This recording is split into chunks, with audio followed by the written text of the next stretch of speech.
নমস্কার শ্রোতা বন্ধুরা, আজ আপনাদের জন্য লেখক বিভূতিভূষণ বন্দ্যোপাধ্যায়ের রচিত ছোট গল্প মেডেল শুনতে থাকুন।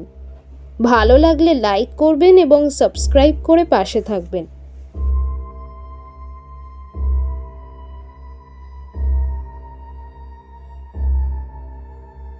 কয়েক বছর পূর্বে ঘটনা ঘটেছে, তাই এখন মাঝে মাঝে আমার মনে হয় ব্যাপারটা আগাগোড়াই মিথ্যে। আমারই কোনো প্রকার শারীরিক অসুস্থতার দরুন হয়তো চোখে ভুল দেখে থাকবো বা ওই রকম কিছু, কিন্তু আমার মন বলে তা নয়। ঘটনাটা মিথ্যে ও অবাস্তব বলে উড়িয়ে দেওয়ার কোনো কারণ ঘটেনি। আমার তখনকারের অভিজ্ঞতাই সত্যি, এখন যা ভাবছি তাই মিথ্যে। ঘটনাটি খুলে বলা দরকার। প্রসঙ্গক্রমে গোড়াতেই একথা বলে রাখি যে গত 10 বৎসরের মধ্যে আমার শরীরে কোনো রোগবালাই নেই। আমার মন বা মস্তিষ্ক সম্পূর্ণ সুস্থ আছে এবং যে সময়ের কথা বলছি এখন থেকে বছর 4 আগে তখনও সম্পূর্ণ সুস্থই ছিল। আমার স্কুল মাস্টারের জীবনে অত্যাশ্চর্য বা অবিশ্বাস্য ধরনের কখনো কিছু দেখিনি। অন্য 5 জন স্কুল মাস্টারের মতোই অত্যন্ত সাধারণ ও একঘেয়ে রুটিন বাঁধা কর্তব্যের মধ্যে দিয়েই দিন কাটিয়ে চলেছি আজ বহু বৎসর। সে বছর বর্ষাকালে গরমের ছুটির কিছু পরে একদিন ক্লাসে পড়াচ্ছি, এমন সময় একটি ছেলে আর একটি ছেলের সঙ্গে হাত কাড়াকাড়ি করে কি একটা কেড়ে বা ছিনিয়ে নেবার চেষ্টা করছে আমার চোখে পড়ল। আমি ওদের দুজনকে অমনোযোগিতার জন্য ধমক দিতেই অন্য একটি ছেলে বলে উঠল, স্যার, কামিক্ষে সুধীরের মেডেল কেড়ে নিচ্ছে। কার মেডেল? কিসের মেডেল? সুধীর নামে ছেলেটি দাঁড়িয়ে উঠে বললে, আমার মেডেল স্যার। অন্য ছেলেটির দিকে চেয়ে বললুম, ওর মেডেল তুমি নিচ্ছিলে কামিক্ষে?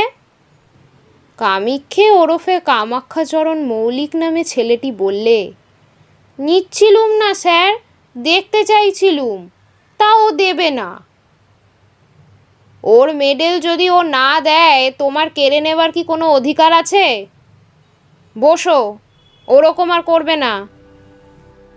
কথা শেষ করে সুধীরের দিকে চেয়ে ক্লাসের ছেলেদের পরস্পরের মধ্যে ভ্রাতৃভাব ও সখ্য থাকার ঔচিত্য সম্বন্ধে নাতিদীর্ঘ একটি বক্তৃতা দেওয়ার পরে ঈষৎ কৌতূহলের সঙ্গে জিজ্ঞেস করলুম, কই, কি মেডেল দেখি? কোথায় পেলে মেডেল?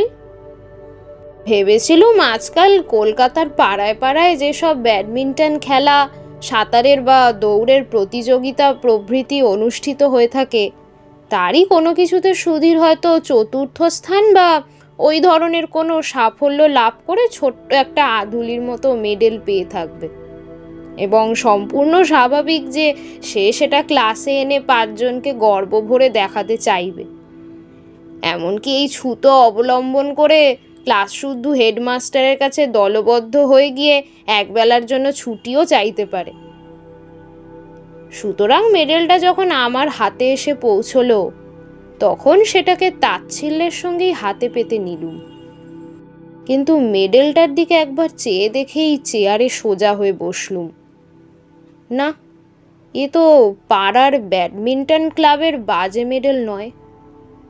মেডেলটা পুরনো, বড় ভারী চমৎকার গড়ন।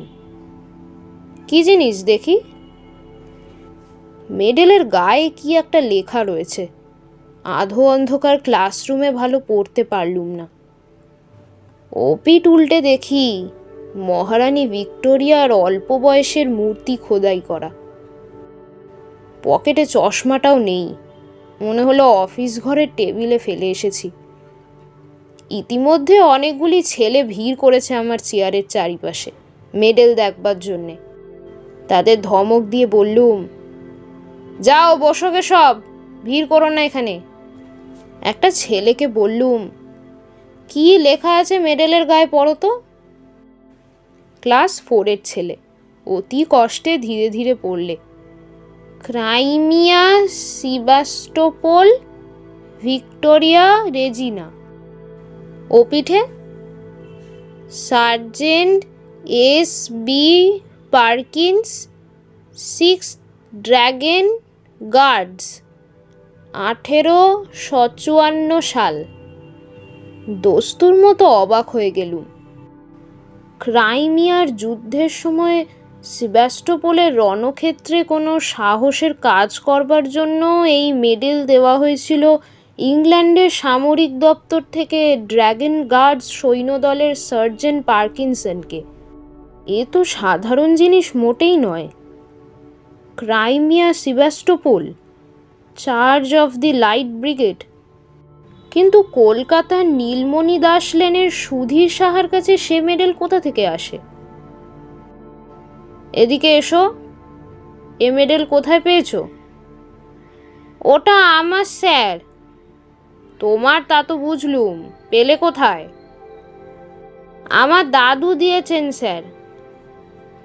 তোমার দাদু কোথায় পেয়েছিলেন জানো? হ্যাঁ স্যার জানি, আমার দাদুর বাবার কাছে একটা সাহেব জমা রেখে গিয়েছিলেন। কিভাবে? আমাদের মদের দোকান ছিল কি না স্যার, মদ খেয়ে টাকা কম পড়লে ওটা বাঁধা রেখে গিয়েছিল, আর নিয়ে যায়নি। দাদুর মুখেই শুনেছি। হিসেব করে দেখলুম 86 উত্তীর্ণ হয়ে গিয়েছে সেই বছরটি থেকে, যে বছরে সার্জেন্ট পার্কিন্স এ মেডেল পায়। তখন তার বয়স যদি 20 বছরও থেকে থাকে, এখন তার বয়স হওয়া উচিত 106। সুতরাং সে মরে ভূত হয়ে গেছে কোনকালে। সেদিন ছিল শনিবার। সকাল সকাল স্কুল ছুটি হবে এবং অনেক দিন পর সেদিন দেশে যাব পূর্বেই ঠিক করে রেখেছিলুম। আমার এক গ্রাম সম্পর্কে জ্যাঠামশাই ইতিহাস নিয়ে নাড়াচাড়া করেন, বেশ পড়াশোনা আছে, গ্রামেই থাকেন। ভাবছিলুম তাকে মেডেলটা দেখালে খুশি হবেন খুব। সুধীরের কাছ থেকে মেডেলটি চেয়ে নিলুম, সোমবারে ফেরত দেব বললুম। স্কুলের ছুটির পরে বাসা থেকে সুটকেসটি নিয়ে শিয়ালদা স্টেশনে এসে 2:30-এর গাড়ি ধরলুম। দেশের স্টেশনে যখন নামলুম তখন বেলা 5:30। 2 মাইল রাস্তা হেঁটে বাড়ি পৌঁছতে প্রায় সন্ধে হয়ে গেল। সন্ধ্যের আগেই হয়তো পৌঁছতে পারা যেত, কিন্তু আমি খুব জোরে হাঁটিনি। ভাদ্র মাসের শেষ, অথচ বৃষ্টি তত বেশি না হওয়ায় পথঘাট বেশ শুকনো খটখটে। পথের ধারে বর্ষা শ্যামল গাছপালা চোখে খুব ভালো লাগছিল অনেকদিন কলকাতা বাসের পরে, তাই জোরে পা না চালিয়ে আস্তে আস্তে হেঁটে আসছিলুম। এখানে প্রথমেই বলি, আমার বাড়িতে কেউ থাকে না। পাশের বাড়ির এক বৃদ্ধা আমি গেলে রান্না করে দিয়ে আসতেন বরাবর। আমার এক বাল্যবন্ধু বৃন্দাবন অনেক বছর ধরে বিদেশে থাকে। পিসিমার মুখে শুনলুম আজ দিন 15 হলো বৃন্দাবন বাড়ি এসেছে। শুনে বড় আনন্দ হলো। সন্ধ্যার পরেই ওর সঙ্গে দেখা করব ঠিক করে চা খেয়ে নদীর ধারে বেড়াতে বার হলুম। যাওয়ার সময় সুটকেসটা খুলে মেডেলটা পকেটে নিলুম, বৃন্দাবনকে দেখাবো। নদীর ধারে গিয়ে দেখি বর্ষার দরুন নদীর জল ভয়ানক বেড়েছে। নদীর জল কুল ছাপিয়ে দুধারের মাঠে পড়েছে। অনেকক্ষণ বসে রইলুম। সন্ধ্যার অন্ধকার নামলো একটু একটু করে। বাদুড়ের দল বাসায় ফিরছে, কেউ কোনো দিকে নেই। এক জায়গায় বর্ষার তোড়ে নদীর পাড় ভেঙে গিয়েছে। অনেকটা উঁচু পাড়, নিচে খরস্রোতা বর্ষার নদী। জায়গাটা দিয়ে যেতে যেতে একবার কিরকম ভেঙেছে দেখবার ইচ্ছে হলো। পাড়ের ধারে দাঁড়িয়ে নিচে জলের আবর্ত দেখছি। পাড়টা সেখানে অনেকখানি উঁচু, জল অনেক নিচে। হঠাৎ আমার মনে একটা অদ্ভুত ইচ্ছে যেন ক্রমে বেড়ে উঠছে। লাফাই, দিই একটা লাফ। অথচ বর্ষার খরস্রোতা নদী, কুটো ফেললে দুখানা হয়ে যায়। আমি আবার সাঁতার জানি না। গভীর জল পাড়ের নিচেই। ইচ্ছাটা কিছুতেই যেন সামলাতে পারছি না। এমনকি আমার মনে হলো আর কিছুক্ষণ থাকলে আমাকে লাফ দিতেই হবে, নইলে আমার জীবনের সুখই চলে যাবে। তাড়াতাড়ি নদীর পাড় থেকে একরকম জোর করেই চলে এলুম, কারণ যেন মনে হচ্ছিল এরপর আমার আর যাওয়ার ক্ষমতাই থাকবে না। পা দুটো যেন ক্রমশ শীষের মতো ভারী হয়ে উঠছে। এরপর ওই বিপজ্জনক নদীর পাড় থেকে পা দুটোকে নাড়াবার ক্ষমতাই চলে যাবে আমার। নদীর ধার থেকে বৃন্দাবনের বাড়ি আসবার পথে ওসব ইচ্ছে আর কিছুই নেই। আমি নিজের মনোভাবে নিজেই আশ্চর্য হয়ে গেলুম। কি অদ্ভুত! এরকম হওয়ার মানেটা কি? ট্রেনে বসে অতিমাত্রায় ধূমপান করেছিলাম মনে পড়ল। এই ভাদ্র মাসের গরমে অত ধূমপান করা ঠিক হয়নি। তার উপর বাড়ি এসে 2-3 পেয়ালা চা খেয়েছি।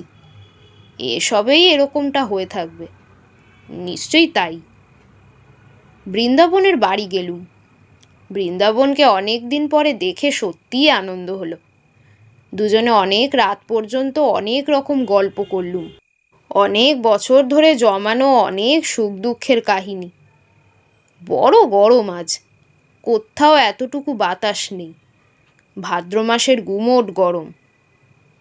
বৃন্দাবন বললে, চল ভাই, ছাদে গিয়ে বসে গল্প করি, তবুও একটু হাওয়া পাওয়া যাবে। তুই আমাদের এখানে খেয়ে যাবি, মা বলে দিয়েছেন। তোদের বাড়িতেও খবর দেওয়া হয়েছে। দুজনে ছাদে উঠলুম। বাড়িটা দোতলা। দোতলা ছাদের ওপর একখানা মাত্র ঘর আছে। আমি জানতুম বৃন্দাবনের কাকা ওই ঘরটায় থাকেন।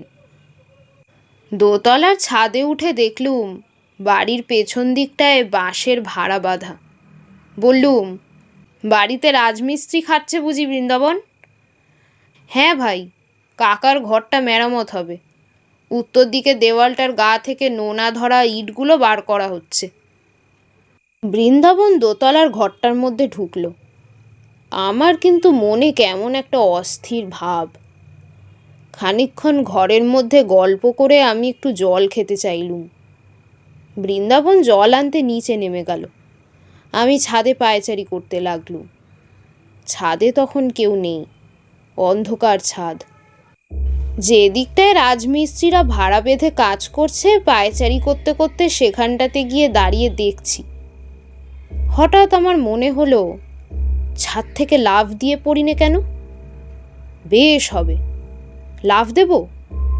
প্রায় দুর্দমনীয় ইচ্ছা হলো লাফ দেবার। লাফ দেওয়াই ভালো, লাফ দিতেই হবে। লাফ। এমন সময় বৃন্দাবন ছাদের ওপর এসে বললে, আয় ঘরে আয়, মা চা পাঠিয়ে দিচ্ছেন। ওখানে দাঁড়িয়ে কেন? আরও প্রায় 8 ঘন্টা কথা বলবার পরে নিচ থেকে চা ও খাবার এসে পৌঁছলো। আমরা 2 বন্ধুতে অনেক রাত পর্যন্ত গল্পগুজব করলুম।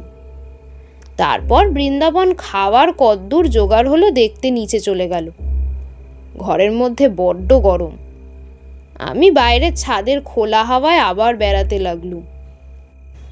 রাজমিস্ত্রিদের ভাড়ার জায়গাটায় এসে দাঁড়িয়ে আমার মনে হলো, লাফ এবার দিতেই হবে। কেউ নেই ছাদে, কেউ বাধা দিতে আসবে না। এই উপযুক্ত অবসর। সঙ্গে সঙ্গে আমার মনের গভীর তলায় কে যেন বলছে, লাফ দিও না মূর্খ, লাফ দিও না, পড়ে চূর্ণ হয়ে যাবে। আমার মাথার মধ্যে কেমন ঝিমঝিম করছে। কতক্ষণ পরে জানি নে, এবং কিসে থেকে কি হলো তাও জানি নে। হঠাৎ বৃন্দাবনের চিৎকারে আমার চমক ভাঙল। দেখি বৃন্দাবন আমাকে হাত ধরে টেনে তুলছে। এ কি সর্বনাশ! তুই লাফ দিয়ে পড়লি দেখলুম যেন। ভাগ্যিস বাঁশে পা বেঁধে গিয়েছে তাই রক্ষে। কি হলো তোর? আমার মাথা যেন কেমন ঘুরছিল, গাও ঝিমঝিম করছিল। বৃন্দাবনকে বললুম, আমি ভাই কিছুই জানি নে তো। বৃন্দাবন ঘরের মধ্যে নিয়ে গিয়ে আমায় শুইয়ে দিলে। সকলে বললে ট্রেনে আসার দরুন আর গরমে শরীর কীরকম খারাপ হয়ে হয়তো মাথা ঘুরে পড়ে গিয়েছিলুম। আমি জানি মাথা ঘুরে আমি পড়ে যাইনি, লাফ আমি ইচ্ছে করেই দিয়েছিলুম। তবে ঠিক যেই সময়টায় লাফ দিয়েছি সে সময়ের কথাটা আমি অনেক চেষ্টা করে কিছুতেই মনে করতে পারলুম না। বিছানায় শুয়ে বেশ সুস্থ বোধ করলুম। পাশ ফিরতে হঠাৎ যেন কি একটা শক্ত জিনিস বুকের কাছে ঠেকল। পকেটে হাত দিয়ে দেখি সুধীরের সেই মেডেলটা। আশ্চর্য, এটার কথা এতক্ষণ একেবারে ভুলেই গিয়েছিলুম। বৃন্দাবনকে সেটা দেখালুম। ওদের বাড়িতে সকলে মেডেলটা হাতে করে ঘুরিয়ে ঘুরিয়ে দেখলে। রাত্রিরে নিজের ঘরে এসে শুয়ে পড়লুম। আমার বাড়িতে কেউ নেই বর্তমানে, একাই থাকি এক ঘরে। একটা জিনিস লক্ষ্য করছি, যখন থেকে বৃন্দাবনের বাড়ি থেকে বার হয়ে পথে পা দিয়েছি তখন থেকেই কেমন এক ধরনের ভয় করছে আমার। বাড়িতেও যখন ঢুকলুম তখন ভয়টা যেন বাড়ল। একা ঘরে কতবার এর আগে শুয়েছি, কিন্তু এমন ভয় এর আগে কোনোদিন হয়নি। না, শরীরটা সত্যিই খারাপ। শরীর খারাপ থাকলে মনও দুর্বল হওয়া খুবই স্বাভাবিক। আলো নিভিয়ে শুয়ে পড়লুম। আমার শিয়রের কাছে একটা বড় জানালা। জানালা দিয়ে বাড়ির পেছনে বনবাগান চোখে পড়ে। বেশ জ্যোৎস্না উঠেছে, কৃষ্ণপক্ষের একাদশীর জ্যোৎস্না। হাওয়া আসবে বলে জানালাটা খুলে রেখেছি। কতক্ষণ ঘুম হয়েছিল জানি নে, ঘণ্টাখানেকের বেশি হয়তো হবে না। হঠাৎ ঘুমটা ভেঙে গেল। মনে হতে লাগলো আমার শিয়রের দিকের জানলায় কে যেন দাঁড়িয়ে, যেন মাথা তুলে সেদিকে চেয়ে দেখলেই তাকে হয়তো দেখা যাবে। কথাটা মনে হওয়ায় সঙ্গে সঙ্গে ভীষণ ভয় হলো, অথচ কিসের যে ভয় জানি নে। এমন ভয় যে কিছুতেই শিয়রের জানলার দিকে তাকাতে পারলুম না। চোখে না দেখলেও আমার বেশ মনে হলো জানালার গড়াদেতে দুটো হাত রেখে কে দাঁড়িয়ে আছে। জ্বলন্ত চোখে সে আমার দিকে চেয়ে রয়েছে। আমি ওদিকে চাইলেই দেখতে পাবো। প্রাণপণে চোখ বুজে শুয়ে রইলুম, কিছুতেই চাইব না। ঘুমোবার চেষ্টা করলুম, কিন্তু ঘরের মধ্যে কোথাও কি ইঁদুর পচেছে, কিসের একটা পচা গন্ধ, যেন আয়োডিন, লিন্ট, মলম প্রভৃতি উগ্র গন্ধের সঙ্গে পচা ক্ষতের গন্ধ মেশানো। যার ওপর বাড়িঘর পরিষ্কার রাখার ভার, সে যে কিছুই দেখাশোনা করে না সেটা বোঝা গেল। কে যেন আমার মনের ভিতরে বলছে, চেয়ে দেখো, তোমার মাথার শিয়রের জানলার দিকে চেয়ে দেখো একবার। ঘরের চারিধারে কিসের যেন একটা প্রভাব, কোনো অমঙ্গলজনক, হিংস্র, উগ্র, অশান্ত ধরনের একটা ব্যাপার। ঠিক বলে বোঝানো যায় না। আমি যেন ভয়ানক বিপদগ্রস্ত। সে এমন বিপদ যা আমাকে মরণের দোর পর্যন্ত পৌঁছে দিতে পারে। এমনকি সে দোরের চৌকাঠ পার করে অন্ধকার মৃত্যুপুরীর হিমশীতল নীরবতার মধ্যে ডুবিয়ে দিতেও পারে। আমি কিছুতেই চাইব না শিয়রের জানলাটার দিকে। কিন্তু যে প্রভাবই হোক, আমার ঘরের মধ্যে এ পিঠে তার অধিকার নেই। বহুকাল ধরে পূর্বপুরুষেরা বাস্তু শালগ্রামের অর্চনা করেছেন এ ঘরে, এর মধ্যে কারো কিছু খাটবে না। আমার মনই আবার এ কথাগুলো যেন বললে। অন্ধকার রাত্রে নির্জন ঘরে মন কত কথা কয়। জানালার ধারে কি যেন একটা শব্দ হলো, অদ্ভুত ধরনের শব্দটা। কে যেন জানলার গড়াদের ওপর ঠোকা দিয়ে আমার দৃষ্টি আকর্ষণ করতে চাইছে।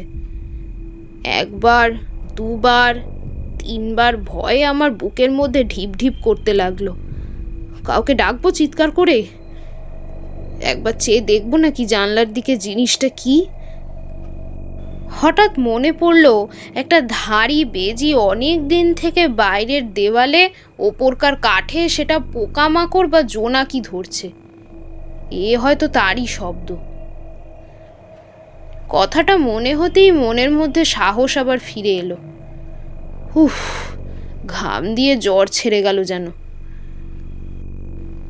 শরীর অসুস্থ থাকলে কত সামান্য কারণ থেকে ভয় পায় মানুষ। পাশ ফিরে এবার ঘুমোবার চেষ্টা করলুম স্বস্তির নিঃশ্বাস ফেলে। কিন্তু আমার এ ভাব বেশিক্ষণ স্থায়ী হলো না।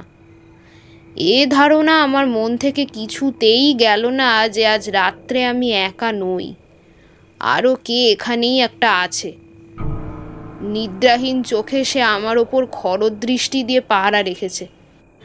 আমায় সে নিরাপদে বিশ্রাম করতে দেবে না আজ।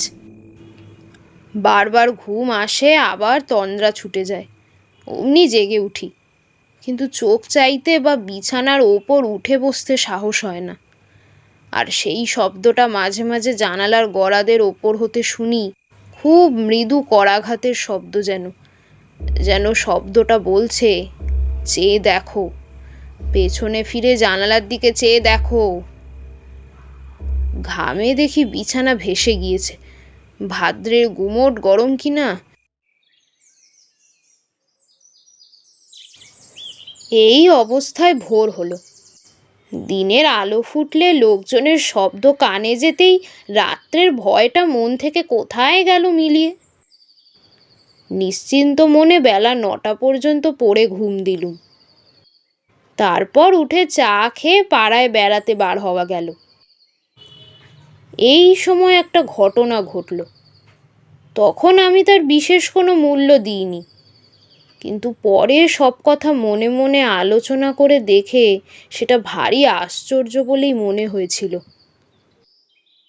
ও পাড়ার পথে আমার সেই জ্যাঠামশাইয়ের সঙ্গে দেখা। তাকে দেখাবার জন্যেই আমি মেডেলটা কাল রাত্রে সঙ্গে নিয়ে বেরিয়েছিলুম। কিন্তু বৃন্দাবনদের বাড়িতে নিমন্ত্রণের জন্য তার সঙ্গে দেখা করতে পারিনি। আমায় দেখে তিনি বললেন, এই যে সুরেন, ভালো আছো?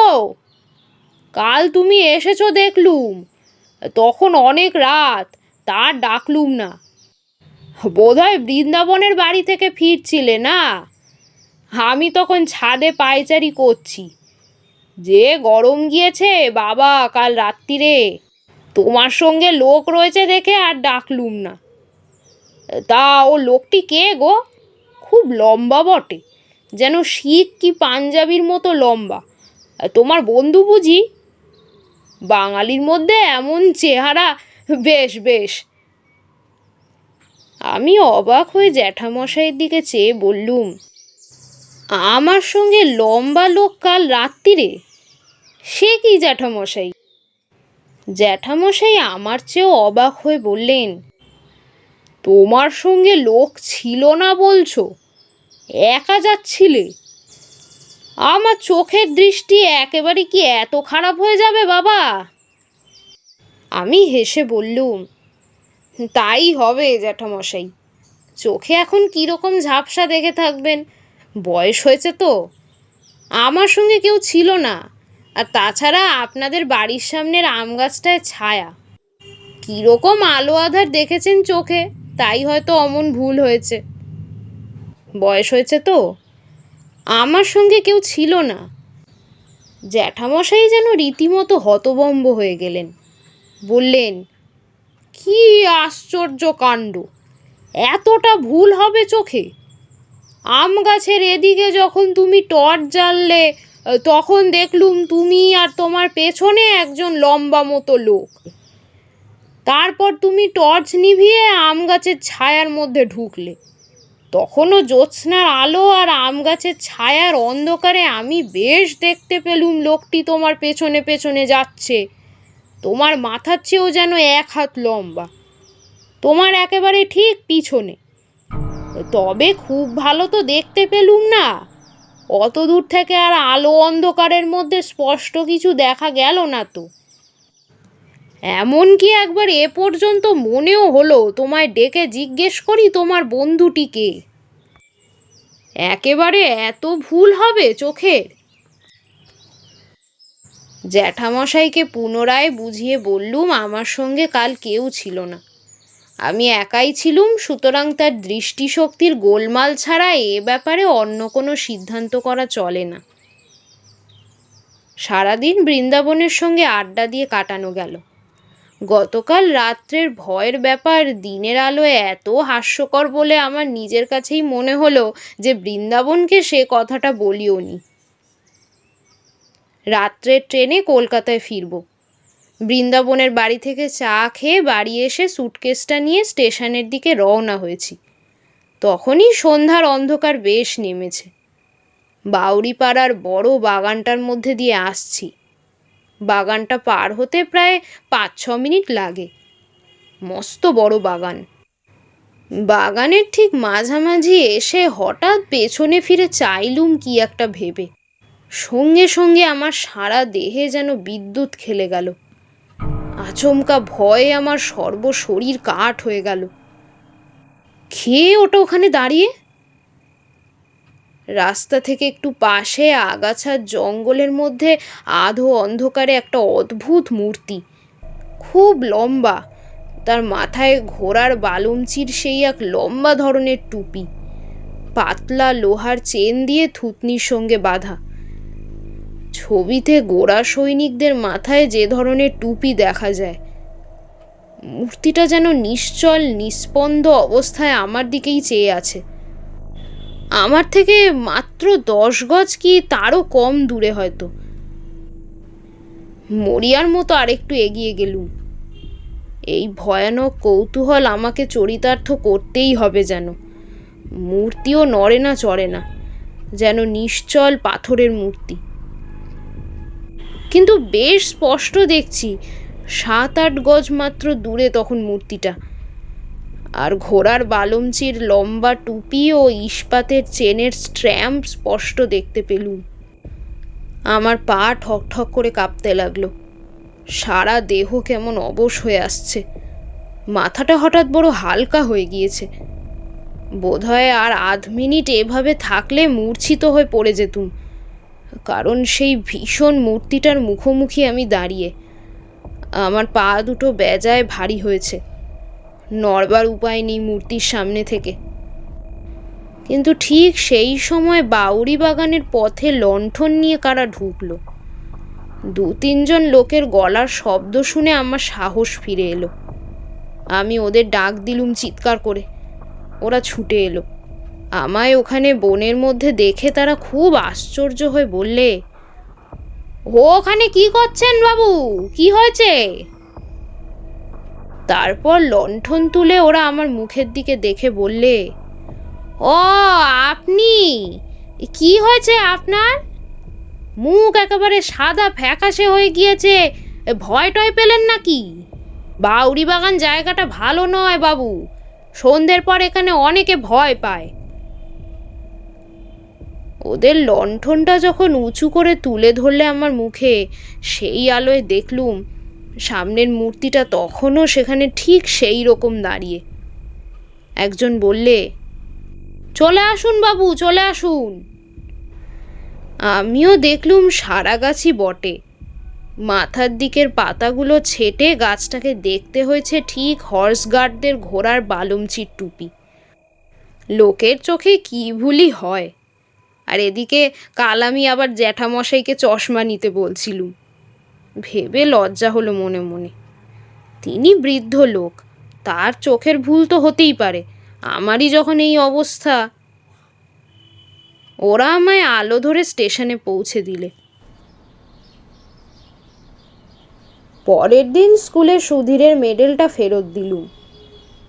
সুধীর বললে, আপনাকে দাদু একবার ডেকেছেন স্যার, আমার সঙ্গে ছুটির পর আমাদের বাড়িতে আসুন, নিয়ে যেতে বলেছেন। সুধীরের দাদু বললেন, যাক, আমার বড় ভয় হয়েছিল মাস্টারবাবু। সুধীরের কাছ থেকে মেডেলটা নিয়ে গিয়েছেন দেশে শুনলুম কি না। আপনার দেশের ঠিকানা জানতুম না, তাহলে একটা তার করে দিতুম। ও মেডেলটা আমার বাবাকে একজন গোরা সৈন্য দিয়ে যায়, আমি তখনও জন্মাইনি। বাধা দিয়েছিল আর উদ্ধার করতে পারেনি। বেজায় মাতাল আর গোয়ার ছিল লোকটা। ও মেডেলের বিপদ হচ্ছে আমাদের বংশের লোক ছাড়া অন্য কেউ নিলে তার বড় বিপদ ঘটে। আমার এক ভগ্নিপতি একবার কিছুতেই শুনলে না। অনেক কাল আগের কথা, বাড়ি নিয়ে গেল মেডেল দেখাতে। সেই দিনই সন্ধ্যের সময় ছাদ থেকে পড়ে মারা গেল। মৃতদেহের পকেট থেকে মেডেলটা বেরুলো। আমি কলের পুতুলের মতো শুধু বললুম, ছাদ থেকে পকেটে মেডেল পাওয়া গেল? হ্যাঁ মাস্টারবাবু, আমার নিজের ভগ্নিপতি, মিথ্যে কথা তো বলবো না। আজ থেকে 27-28 বছর আগের কথা। ওটা আরও 2-1 জন নিয়েছে, তক্ষুনি ফেরত দিয়ে গিয়েছে। বলে রাত্রে ভয় পায়, গা ছমছম করে, কে যেন পেছনে ফলো করছে বলে মনে হয়। ও বাইরের লোকে সহ্য হয় না, প্রাণ পর্যন্ত বিপন্ন হয়। তাই ভাবছিলুম আপনাকে একটা তার করে দেব কিনা। একটা কথা বলা দরকার। মাসখানেক পরে আমি আবার দেশে যাই।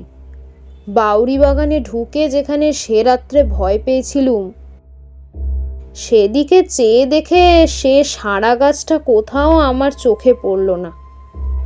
যে আম গাছটার ধারে সারা গাছটা দেখেছিলুম, সেখানে দিনের আলোয় বেশ ভালো করেই দেখেছি, কোথাও সেই সারা গাছটা নেই। বা গাছ কেটে নিলে এসে গুঁড়িটা থাকবে তারও কোনো চিহ্ন নেই। কোশমিনকালে সেখানে একটা বড় সারা গাছ ছিল বলে মনেও হয় না জায়গাটা দেখে।